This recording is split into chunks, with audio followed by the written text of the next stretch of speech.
An Elementary Student's Guide to Uniqueness. It was 2008 at my elementary school, Bethune Academy, and the week before Christmas break. My English teacher gave us a prompt which said, "It is Christmas Eve, and a child is in bed. They hear a noise in the living room and decide to investigate. Continue from here."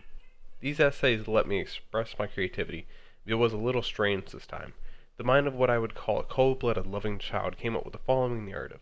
The kid goes to investigate the noise and is picked up by a fireman and brought outside. The next day, the fireman tells the child that his parents are dead and that he needs to pick a relative to stay with. The kid insists that he should stay with the fireman. The fireman had gone through a similar tragedy as a child and was able to help the kid.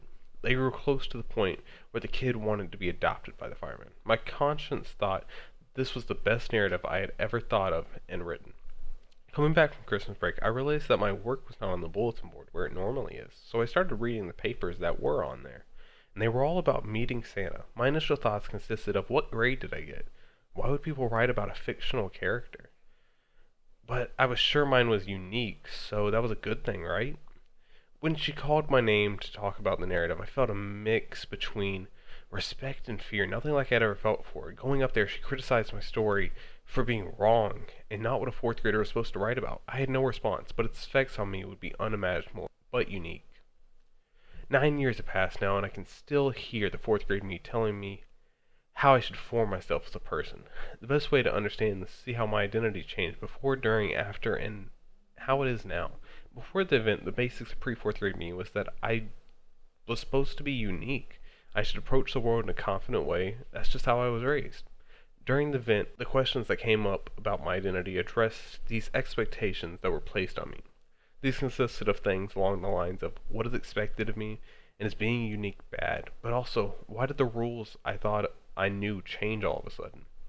After the event, fourth grade me thought that to accomplish goals I must do it in the way I was expected, nothing unique or special.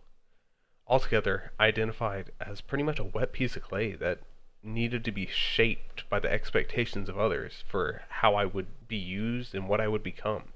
Now 9 years later, when my identity is converting back to pre-fourth grade me, even though you can see how the literary experience took a toll on me, the world is no longer open to anything, but you do have influence. Your expectations of yourself matter, not just everyone else's. But education as foundation is still corrupted for me and drives me to cleanse it in any way I can.